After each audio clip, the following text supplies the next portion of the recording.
Hello viewers, অচেতনতার free coaching চ্যানেলে তোমাদের সকলকে স্বাগত জানাই। আজকের এই ভিডিওতে তোমরা যারা ক্যালকাটা ইউনিভার্সিটিতে এডুকেশন অনার্স বা পাশে বা জেনারেলে পড়ছো ফার্স্ট সেমিস্টারে, তোমাদের যে ডিএসসিসি 1 বা এমডিসি 1 পেপারটি রয়েছে, এই পেপারটির একটি ইম্পর্টেন্ট 10 নম্বরের কোশ্চেন, ডেলর কমিশনের মতে আধুনিক শিক্ষার লক্ষ্যগুলি কী। এছাড়া তোমরা যারা থার্ড সেমিস্টারে পড়ছো, এডুকেশন সাবজেক্টটি তোমাদের মাইনর পেপার হিসেবে রয়েছে, অনার্সের ক্ষেত্রে M2 এবং জেনারেলদের ক্ষেত্রে বা এমডিসিদের ক্ষেত্রে M1। এই পেপারটির একটি ইম্পর্টেন্ট টিকা প্রশ্ন হিসেবে রয়েছে ডেলর কমিশনের উল্লেখিত যে 4টি স্তম্ভের কথা বলা হয়েছে, সেই স্তম্ভগুলো কি সেই সম্পর্কেও উত্তর তোমরা এই ভিডিওর মধ্যে পেয়ে যাবে। তো দেখো, এর অ্যান্সারটি তোমরা এইভাবে লিখবে। শিক্ষার মূল স্তম্ভ। ডেলর কমিশনের মত অনুযায়ী ইউরোপিয়ান কমিশন সভাপতি জ্যাক ডিলরের পৌরাহিত্যে 21 শতকের উন্নত শিক্ষার লক্ষ্যে একটি আন্তর্জাতিক শিক্ষা আয়োগ গঠিত হয়। এই আন্তর্জাতিক শিক্ষা আয়োগের কর্মসূচিতে বলা হয়েছে শিক্ষা ব্যবস্থা 4টি মূল স্তম্ভের 4 পিলার্সের উপর দাঁড়িয়ে আছে। 1. লার্নিং টু বি, শিক্ষিত হও, সকলের জন্য শিক্ষা। লার্নিং টু নো, কিছু জানার জন্য বা জ্ঞান অর্জনের জন্য শিক্ষা। লার্নিং টু ডু, কিছু করার জন্য বা কর্মের জন্য বা কাজের জন্য শিক্ষা। এবং 4. লার্নিং টু লিভ টুগেদার, সকলে মিলে একসাথে থাকার জন্য বা সংহতির জন্য শিক্ষা। এই 4টি কিন্তু মূল স্তম্ভ। এরপরে দেখো রয়েছে এই স্তম্ভের উপরে আরও একটু ডিটেলস এখানে আলোচনা করা হচ্ছে। যে কোনো সমাজ ব্যবস্থার লক্ষ্য বা আদর্শ হওয়া উচিত সকলের জন্য শিক্ষা ব্যবস্থার করা, কোনোভাবেই সুপ্ত প্রতিভা যেন সমাজে অবহেলিত না থেকে যায়।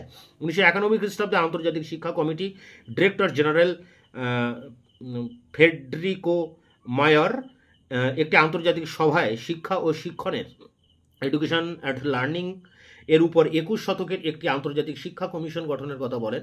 সমগ্র পৃথিবী থেকে বিভিন্ন সাংস্কৃতিক, কালচারাল অ্যান্ড প্রফেশনাল ব্যাকগ্রাউন্ড এবং পেশাগত দক্ষতা সম্পন্ন এরকম 14 জন মহান ব্যক্তিত্ব নিয়ে জ্যাক ডিলরের নেতৃত্বে বা পৌরাহিত্যে একটি আন্তর্জাতিক কমিটি গঠিত হয়।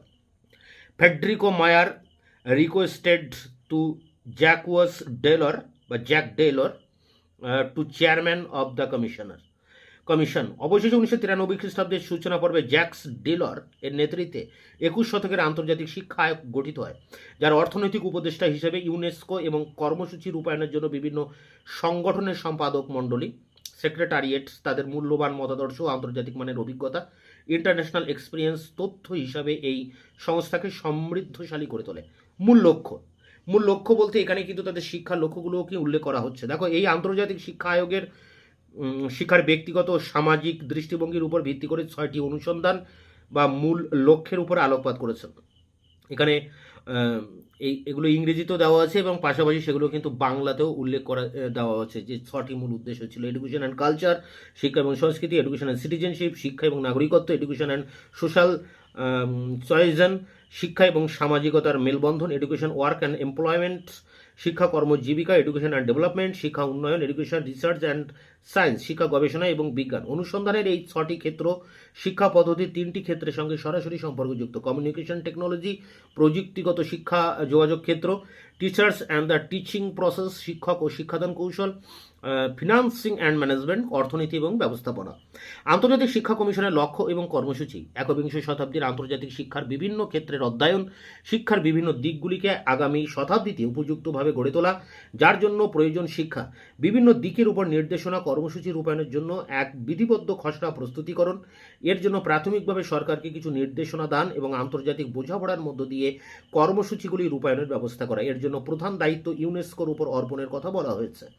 আন্তর্জাতিক শিক্ষা আয়োগের নীতি বা প্রিন্সিপালটা কি? দেখো, শিক্ষার অগ্রগতির জন্য প্রোগ্রেস অফ এডুকেশন কমিশন সর্বাত্মক গ্রহণযোগ্য কিছু নীতি শিক্ষাবিদ, এডুকেটর্স, নাগরিকবৃন্দ, সিটিজেন্স, নীতি নির্ধারক, পলিসি মেকার্স এবং অন্যান্য অংশগ্রহণকারী সকলের জন্য স্থির করেন।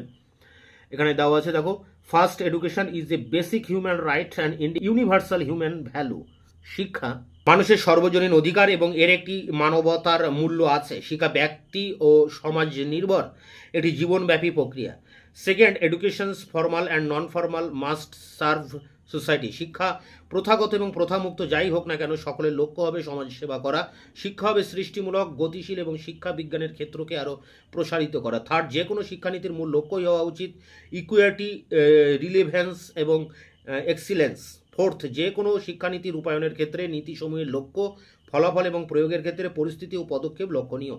ফিফথ, শিক্ষার গতিশীলতার দিকে লক্ষ্য রেখে শিক্ষা হবে অর্থনৈতিক, সামাজিক এবং সংস্কৃতি নির্ভর, যার মধ্যে থাকে মনুষ্যত্ব, হিউম্যান রাইট, মানবাধিকার এবং টলারেন্স, সহনশীলতা, আন্ডারস্ট্যান্ডিং, বোঝাপড়া, ডেমোক্রেসি, গণতন্ত্র, রেসপন্সিবিলিটিস, দায়িত্ববোধ, ইউনিভার্সাল বা ইউনিভার্সিটি, বিশ্বজনীনতা, সার্চ অ্যান্ড ফর পিস, শান্তির অনুসন্ধান, পরিবেশ সংরক্ষণ, জ্ঞানের বিকেন্দ্রীকরণ, দারিদ্র দূরীকরণ, জনসংখ্যা নিয়ন্ত্রণ এবং স্বাস্থ্য কর্মসূচি নির্ভর শিক্ষা। এরপরে দেখো 6 রয়েছে, শিক্ষার মধ্যে থাকবে সামাজিক দায়বদ্ধতা। Education is the responsibility of the whole of society. সমাজের সকল মানুষের প্রতি, সমাজের প্রতি তার দায়বদ্ধতা থাকা উচিত। তো এই ছিল ডেলর কমিশনের মধ্যে আধুনিক শিক্ষার মূল লক্ষ্য কী হবে তার উপরে 10 নম্বরের কোশ্চেন অ্যান্সার তোমাদের সামনে তুলে ধরলাম। এছাড়া শিক্ষার ডেলর কমিশনের যে প্রস্তাবিত শিক্ষার যে 4টি মূল স্তম্ভ সেটিও কিন্তু এখানে তোমাদের সামনে তুলে ধরেছি। এগুলোকে সংগ্রহ করে পরীক্ষার প্রস্তুতি নাও। দেখা হচ্ছে অন্য কোনো ভিডিও ক্লাসে, ততক্ষণে চ্যানেলকে সাবস্ক্রাইব করে রাখবে, বন্ধুদের কাছে শেয়ার করবে, নিজেদের মতামত জানাবে কমেন্ট সেকশনে। ভিডিওটি ভালো লাগলে অবশ্যই একটা লাইক